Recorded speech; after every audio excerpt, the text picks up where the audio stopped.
Bom, gente, meu nome é Priscila Caran-Contarato, eu sou doutoranda em Saúde Pública pela Escola Nacional de Saúde Pública, da Fiocruz, e sou dentista de formação, né?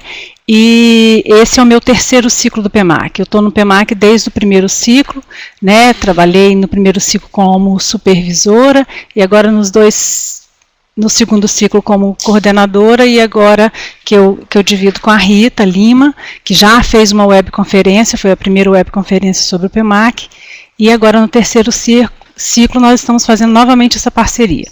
Bom, a nossa web de hoje vai falar a respeito da avaliação externa do terceiro ciclo do PEMAC, né, da atenção básica, no Espírito Santo.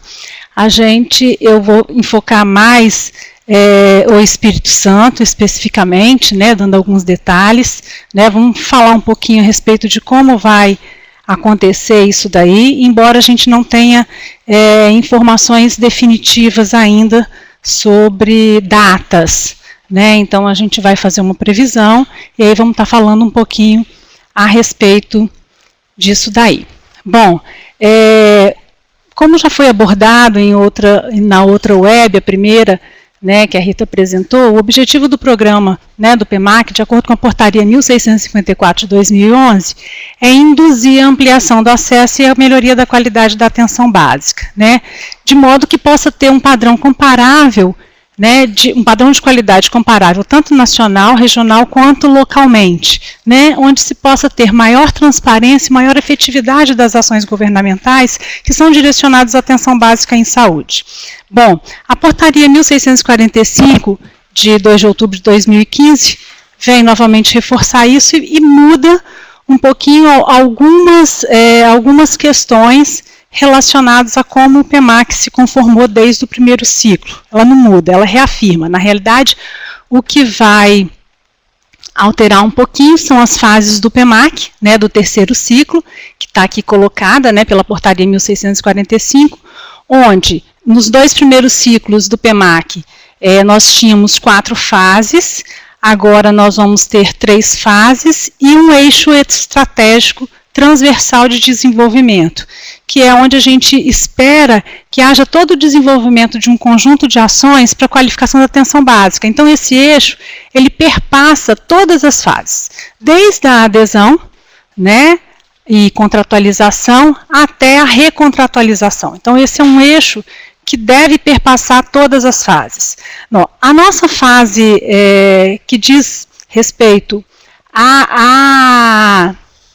às universidades é a fase 2 do PEMAC, né, da avaliação externa, né, onde a gente vai verificar em loco os padrões de acesso e de qualidade. Então, a gente vai estar olhando por meio de instrumentos, vamos estar avaliando as questões de estrutura, de insumos, de medicamentos, né, o processo de trabalho das equipes nas unidades. Bem,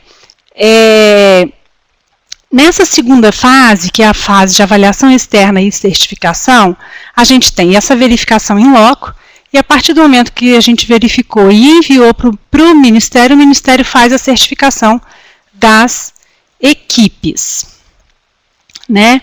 Então, o que significa essa avaliação externa no Espírito Santo, né? O processo de avaliação externa do PEMAC, ele é conduzido pelas instituições de ensino e ou pesquisa, que são parceiras do Ministério da Saúde. Então, nós temos várias instituições em todo o Brasil que se conformaram, né, em torno de 8 instituições mães, assim vamos dizer, em parceria com o Ministério, e que fizeram parcerias com outras universidades, né, para desenvolver os trabalhos de campo mediante a aplicação dos diferentes instrumentos avaliativos, né. Então, a UFES é a instituição responsável no Espírito Santo, em parceria com a Fiocruz, que é a nossa coordenação geral, nós estamos ligados à Fiocruz, e a UFES faz todo esse papel do trabalho de campo no Espírito Santo, ela que é a responsável no...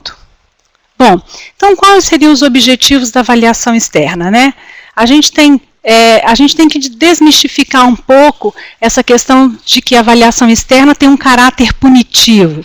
A gente não tem intenção nenhuma de punir ninguém. Na realidade, a gente quer realmente ver, né, coletar os dados do que as equipes, de como está a estrutura, como está sendo o processo de trabalho das equipes, para que isso possa ter um melhoramento ao longo, para as equipes, para os trabalhadores de saúde, ao longo do tempo. Então, na realidade, os objetivos da avaliação externa é conhecer as realidades e as singularidades, né, da atenção básica no Brasil, de modo a registrar suas potencialidades e dificuldades em cada lugar, é reconhecer os esforços e os investimentos das gestões municipais e dos trabalhadores das equipes de atenção básica, né, é também poder utilizar a opinião do usuário para que se possa fortalecer o desenvolvimento e a qualificação do SUS, fornecer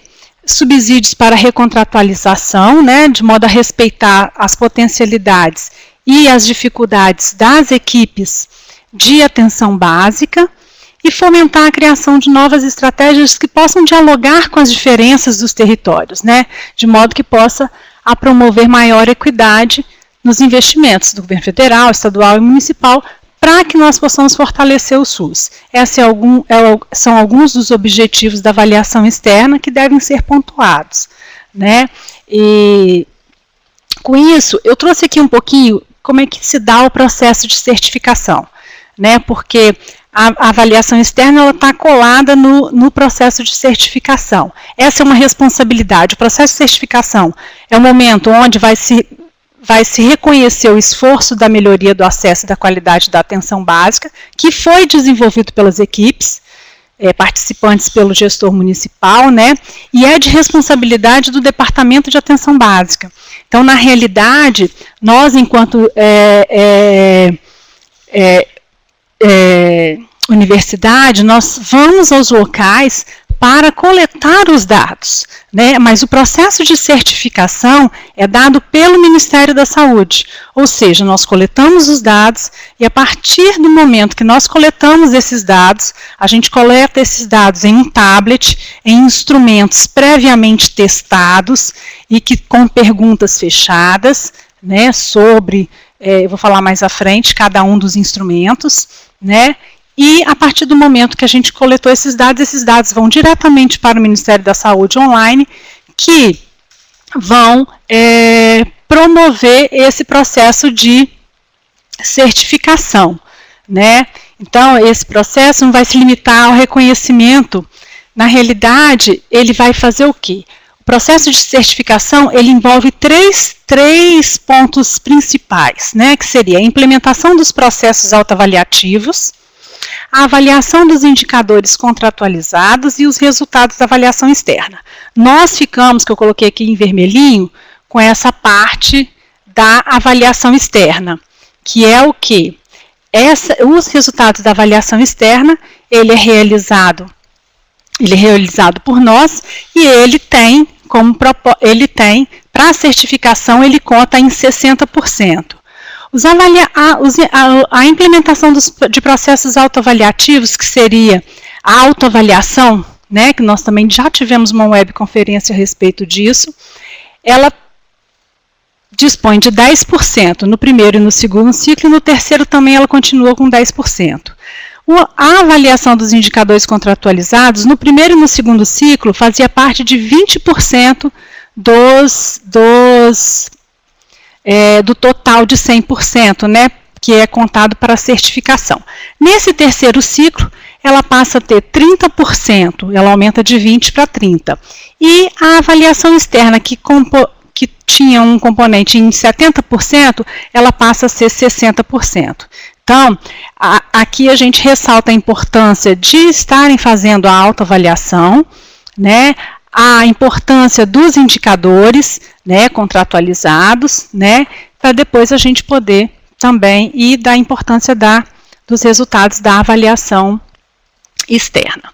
Bom, então as equipes, elas vão ser classificadas, né, de acordo com o seu desempenho, em ótimo. Isso é uma outra coisa que também mudou, que é elas vão ser classificadas em ótimo, muito bom, bom, regular e ruim, diferente do primeiro e do segundo ciclo, que a gente só tinha 3 classificações, né?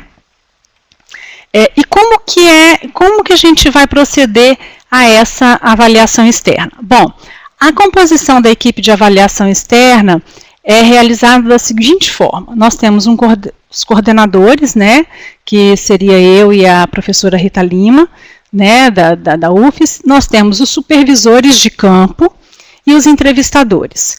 Cada equipe que vai ao município geralmente vai com um supervisor de campo e 4 entrevistadores, né, de modo que cada dupla dessa de entrevistador com o seu supervisor vai estar fazendo a certificação de uma equipe. Bom, para a gente falar um pouquinho a respeito da equipe, né, a gente tem, toda vez que, depois que vocês contratualizaram, né, a gente recebe, já saiu a portaria com as equipes homologadas, a gente recebe essas equipes, né, o papel da universidade é receber essas equipes e, a partir daí, iniciar o processo de seleção dos entrevistadores. Os entrevistadores, eles são selecionados por um edital público, tá?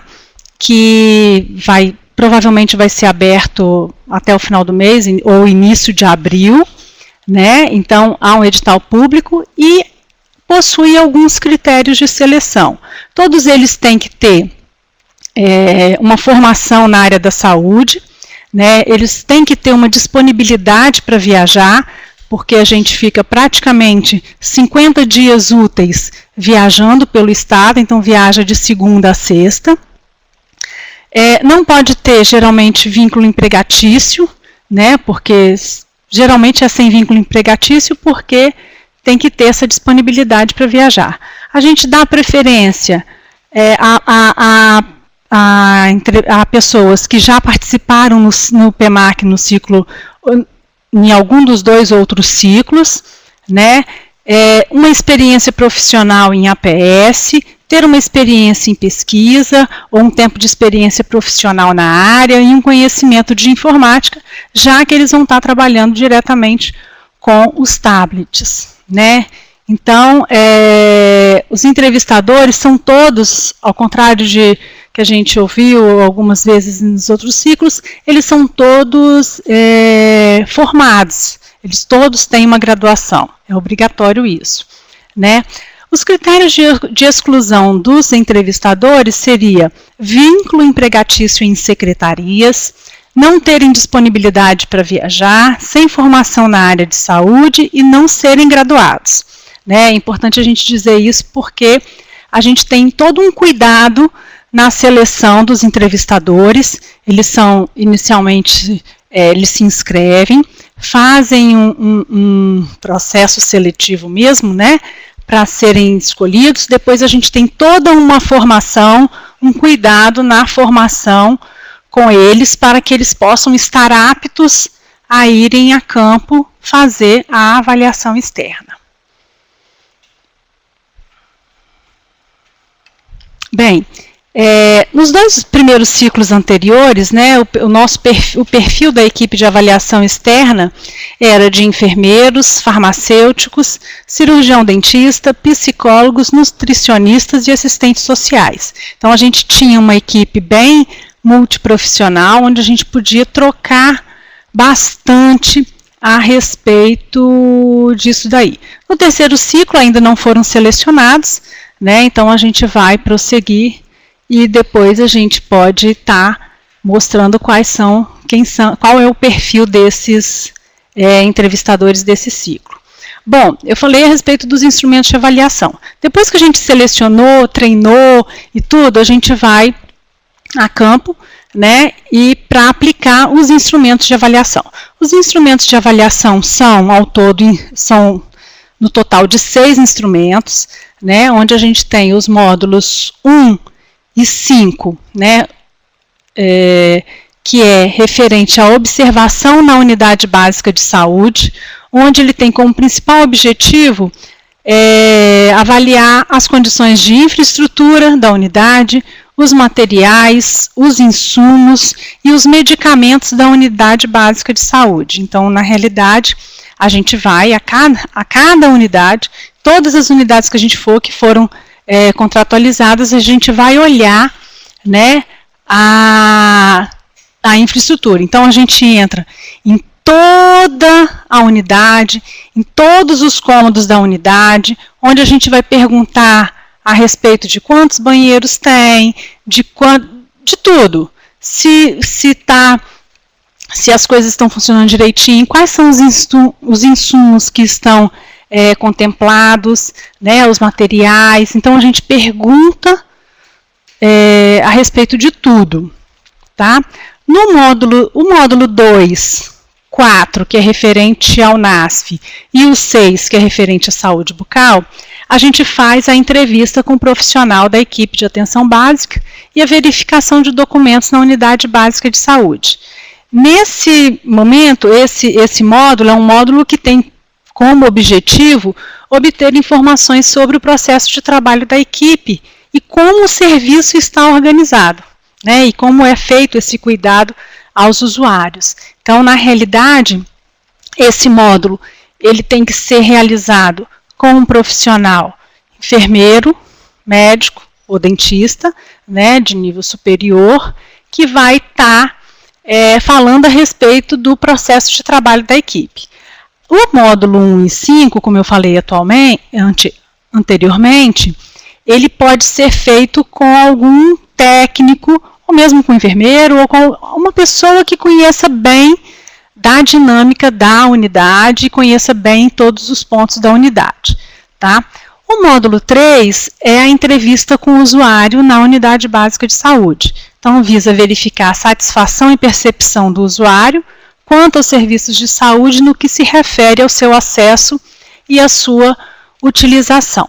Bom, quando a gente vai, então, às unidades, a gente vai fazer a aplicação desses 6 módulos, né? Na realidade, só nos que tiverem NASF que a gente faz a aplicação do módulo 4. Senão, a gente faz a aplicação dos outros módulos, né? Só se as equipes tiverem saúde bucal, faz com a equipe de saúde bucal. Senão, não. Bom, quando a gente fala a respeito desses módulos, né? A classificação das equipes, as equipes podem ser classificadas com padrões essenciais e padrões estratégicos, né? Nós temos alguns padrões que são utilizados, né? Então, a partir da análise dos resultados das equipes no segundo ciclo, foram construídos alguns padrões para avaliação externa do terceiro ciclo do PEMAC. Então, os padrões essenciais, eles são considerados a partir de um conjunto de padrões mínimos que são considerados fundamentais para o cumprimento e com elevados percentuais de cumprimento pelas equipes. Então, são aqueles padrões que a gente considera mínimo que toda equipe deveria ter. Então, é um padrão que é considerado essencial, né? E a equipe que não alcançar o conjunto de padrões essenciais, ela vai ser automaticamente certificada com um desempenho ruim. Isso daí já está colocado. Se não tiver os padrões essenciais, já pode ser considerada com um desempenho ruim. Os padrões estratégicos são os padrões, né, que são considerados, são o conjunto de padrões que a equipe deve ter para que ela possa obter o desempenho ótimo, né, ao ser avaliada.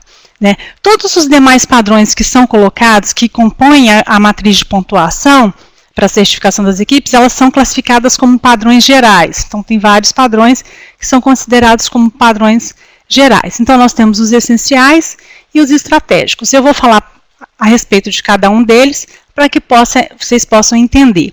Né? Os padrões essenciais são aqueles padrões que, por exemplo, no módulo 1, que seriam as condições de funcionamento das equipes de atenção básica. Por exemplo, o horário de funcionamento. Se a unidade básica funciona às 40 horas. Com relação, tem várias categorias, né, como, por exemplo, horário de funcionamento, equipamentos, materiais e insumos. Então, nos equipamentos, seria o aparelho de pressão de adulto, né? Como que a gente, é um padrão essencial, como que a gente vai controlar isso se a unidade não tiver? A balança antropométrica, a balança infantil, estetoscópio adulto, a régua antropométrica, né, uma geladeira exclusiva para vacina. Então, todos esses padrões, né, são considerados como padrões essenciais para o módulo 1 e vão ser verificados. Então, nos materiais e insumos, né, temos aí o espéculo, a espátula de Aires, o fixador de lâmina, né, escovinha, né, como que a gente vai fazer um preventivo se a gente não tiver esse tipo de coisa. Continuando ainda nos padrões essenciais, para o módulo 2, temos como categorias, né, a territorialização e a população de referência da equipe de atenção básica, procedimentos realizados na atenção básica, o acolhimento à demanda espontânea e a atenção à saúde. Então, por exemplo, né, na territorialização, se a equipe possui mapas com desenho do território de abrangência. Isso é de extrema importância e a gente vai perguntar, né, a gente vai querer ver a respeito disso daí. Gente, nada disso que eu estou falando, é importante frisar, que é surpresa.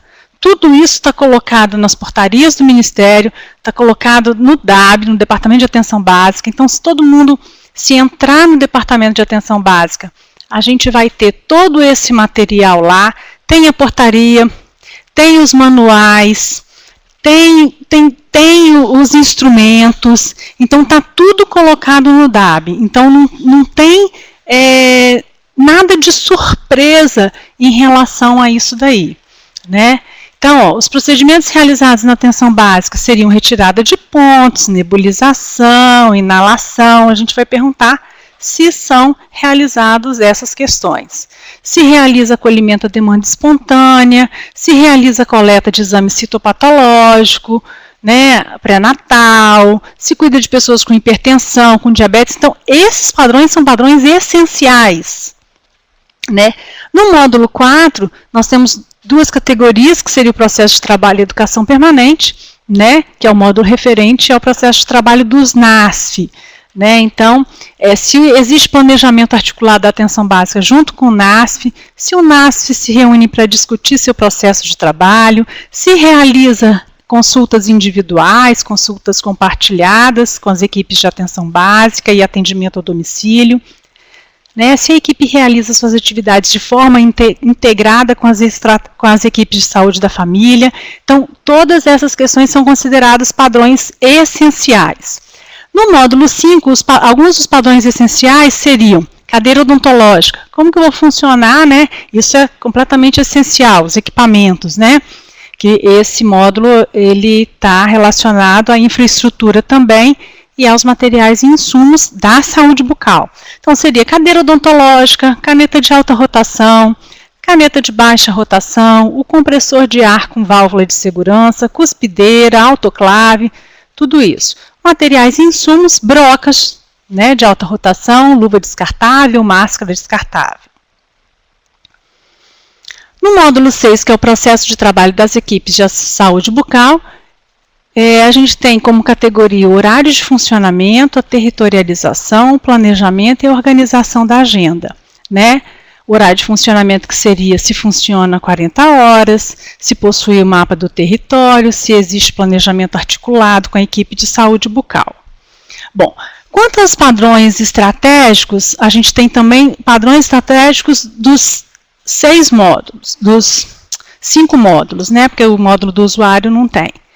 Então, no módulo 1, seriam as condições de funcionamento das equipes de atenção básica, né, que seria a acessibilidade da unidade de saúde. Se tem a lista, o escopo de ações ofertas de serviços da equipe. Se tem essa lista lá na unidade que possa demonstrar a equipe. Se tem uma balança antropométrica de 200 kg, oftalmoscópio, preservativo feminino. No módulo 2, eu estou passando bem rápido nisso, que a gente tem algumas outras coisas também para falar, mas eu acho que é importante que vocês saibam que pode ser melhorada, a nota pode ser melhorada, a certificação pode ser melhorada a partir do momento que você passa a conhecer essas questões, né, esses padrões, e possa se organizar. Nós temos um tempinho ainda para organizar, então eu acho que né, é um momento de organização mesmo. No módulo 2, que é o processo de trabalho das equipes de atenção básica, tem a oferta de ações da equipe, né, que se faz coleta e exame de urina, de sangue, de fezes, eletrocardiograma, os procedimentos realizados na atenção básica, que estariam relacionados com drenagem de abscesso, com sutura de ferimentos, com lavagem de ouvido, né, e outras coisas mais, o acolhimento à demanda espontânea e atenção à saúde. No módulo 4, tem como categoria o processo de trabalho, o cuidado integral, as práticas integrativas e complementares. Então, né, no processo de trabalho, se o NASF realiza a gestão de encaminhamentos ou de listas de espera para especialistas. Né? Isso daí, se tiver, vocês vão ter que mostrar o documento, né, aos entrevistadores que estiverem lá, para eles verem se tem esse documento ou não. Se utiliza metodologias ou ferramentas com ênfase em práticas alimentares saudáveis. Então, tem um conjunto de questões, de padrões, de coisas que deve ser feito para estar atingindo esses padrões estratégicos e, consequentemente, uma nota, uma melhor certificação. No módulo 5, aqui já tem relacionado a equipamentos, que seria se existe o aparelho de raio-x odontológico, de materiais e de insumos, que seria o avental de chumbo com protetor de tireoide, a caixa de revelação, outro dispositivo para revelação, filme radiográfico, entre outros. No módulo 6, que diz respeito ao processo de trabalho das equipes, se a equipe de saúde bucal, por exemplo, realiza reuniões para discussão de casos e de projetos terapêuticos, se investiga o perfil epidemiológico da saúde bucal na população do território, assim como a organização dos prontuários na UBS e a coordenação do cuidado. Então, são questões também que devem ser levadas em consideração, né, para atingir esses padrões estratégicos. Bom, voltando bem especificamente para o Espírito Santo, né, que eu falei desde o início que eu vou estar reportando ao Espírito Santo, a adesão das equipes de estratégia de saúde e família no Espírito Santo, dos 78 municípios, nós tivemos no primeiro ciclo 52 municípios certificados, no segundo ciclo nós já tivemos um salto aí para 71 municípios, e no ciclo 3, a previsão são 74 municípios a serem certificados. Desse total, nós temos previsto para o ciclo 3, de avaliação externa, 725 unidades, né, 725 avaliações externas para serem realizadas. No ciclo 1 nós realizamos 322 e no ciclo 2 520, sendo que no ciclo 1 nós tivemos o censo, né, nós fomos a todas as unidades básicas de saúde do estado, né, realizando o censo também para a gente saber um pouquinho a respeito da estrutura das unidades do Espírito Santo. E qual é o período de coleta de dados? O período previsto que seria para o ciclo 3, inicialmente era de abril a junho, mas nós tivemos semana passada uma informação de que esse período seria adiado, então vai ser a partir de junho, né? A previsão é de junho a agosto de 2017, com 74 municípios a serem visitados no estado. Né? E qual é o quantitativo de equipes que foram homologadas no Espírito Santo para serem avaliadas no ciclo 3 do PEMAC? Do total de 725 equipes, nós temos 87 equipes no norte, 161 equipes na central, na regional central, na região central, 276 na metropolitana e 201 equipes no sul. Bom, aqui eu trouxe um quantitativo, né, dos municípios, né, um quantitativo das equipes homologadas por região, então tá tudo colocado por região. Então na região norte né, nós temos aqui das 87 equipes para serem avaliadas no ciclo 3.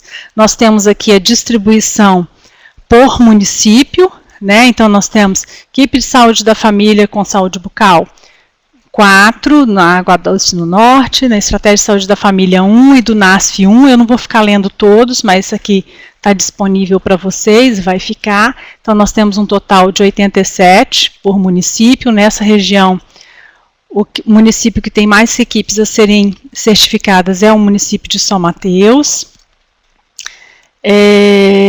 Na região central, a gente tem um total de 161 equipes distribuídas aí por todos esses municípios. Então nós temos aqui Colatina com 38, né, que é o município com o maior número de equipes, Linhares com 27, Aracruz com 20, então totalizando 161 equipes. Na região metropolitana, nós temos 276 equipes, sendo que Vitória tem um quantitativo de 81 equipes a serem certificadas, né? Serra com 41, são os maiores, né? Guarapari com 19, Vila Velha com 34, então tem um quantitativo grande de equipes a serem certificadas, né? Na Regional Sul, nós temos aí o município de Cachoeiro de Itapemirim, né, com 45 equipes a serem certificadas, né, 12 aqui em Mimoso, 11 em Guaçuí, então tem um quantitativo de 211 equipes. Bom, e como que a partir do momento que a gente tem esse quantitativo de equipes, a gente sabe o trabalho que a gente vai ter para realizar, a gente faz o planejamento das rotas. E as rotas, elas são planejadas, aqui tem um mapinha, né, onde a gente pôde mostrar um pouquinho, né, como que a gente faz esse planejamento, né, e a gente faz esse planejamento a partir da proximidade dos municípios, pela proximidade dos municípios, pelo tempo de deslocamento que a gente tem de um município para outro, pela disponibilidade de carros que a gente tem, pela previsão do tempo médio das certificações e também por mudanças e flutuações. Então, na realidade, a gente programa o nosso trabalho de campo a partir de Vitória. Então, toda segunda-feira a gente acaba saindo do município de Vitória e indo em direção aos municípios do interior ou ficamos na metropolitana.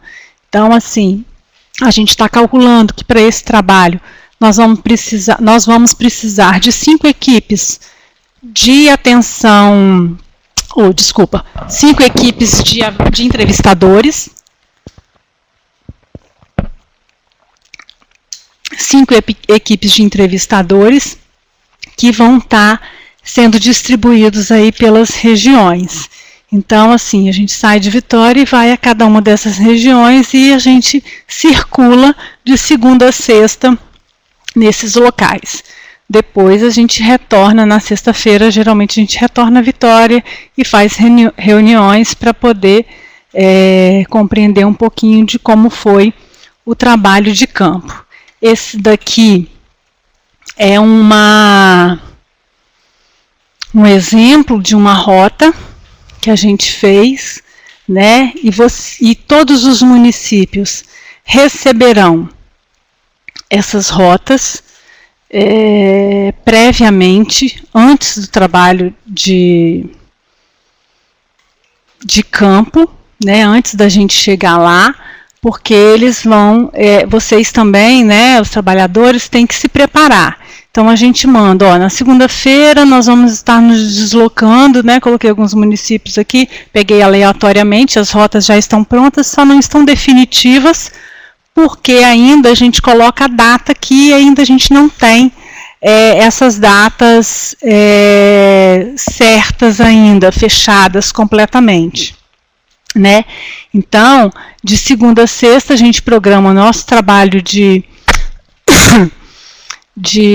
campo e a gente vai se deslocando pelos municípios. Por exemplo, aqui há um deslocamento, na parte da manhã a gente sai de Vitória na segunda-feira e vai, por exemplo, para Ibatiba.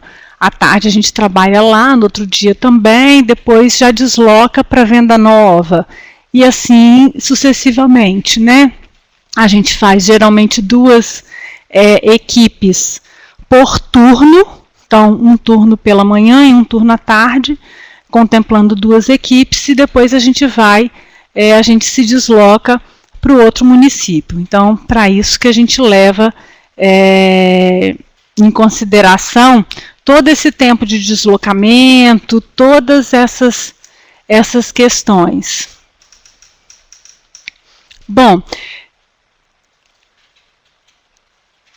com isso, gente, é importante da gente estar mostrando essas rotas que vão ser enviadas. A gente vai disponibilizar daqui mais uns dias um e-mail, né, que vai ser disponibilizado para que vocês possam entrar em contato, que a gente vai estar enviando as rotas. A partir do momento que a gente tiver as datas fechadas, a gente vai estar enviando as rotas e vocês vão saber direitinho qual vai ser o dia que vai na sua unidade, o dia e o turno, né? Ou se vai ficar a semana, né? Se vai ficar pela manhã, se vai à tarde. E aí, então, é importante que vocês se preparem em relação a isso. É importante que as equipes, né, peguem os instrumentos que estão colocados no DAB, leiam, procurem ver o que vocês estão fazendo ou não, façam uma autoavaliação, que é de extrema importância, para que vocês não possam ser pegos de surpresa. Não tem surpresa, a gente não tem a intenção de punir ninguém, muito pelo contrário, né? Então, a intenção é justamente que o processo de trabalho seja melhorado continuamente, né? Então, assim, não precisa ser nada de surpresa, é só pegar os instrumentos que estão colocados no DAB, lerem, fazerem autoavaliação da forma como deve ser feita, a matriz, tudo, para poder estar aguardando a nossa avaliação externa. Né? Eu quero ressaltar também a importância, né, das nossas parcerias, né, em termos do Ministério, da Fiocruz, da UFES pelo programa de pós-graduação, do NUPIGASC, né, e do nosso grupo de trabalho PEMAC, GT, do COSEMES, que é de extrema importância. Então, nós temos o grupo de PEMAC, o grupo de trabalho do PEMAC, né, do Espírito Santo, onde a gente está se reunindo, onde a gente está tentando minimizar todas as questões que possam estar interferindo no processo de trabalho, né, e para que o terceiro ciclo possa fluir da melhor maneira possível, tá? É isso que eu queria falar para vocês. Assim que tiver mais notícias, a gente pode estar passando no grupo, discutindo, e aí vocês vão estar sabendo, ou se futuramente algumas outras webconferências, ok? Muito obrigada, e é isso.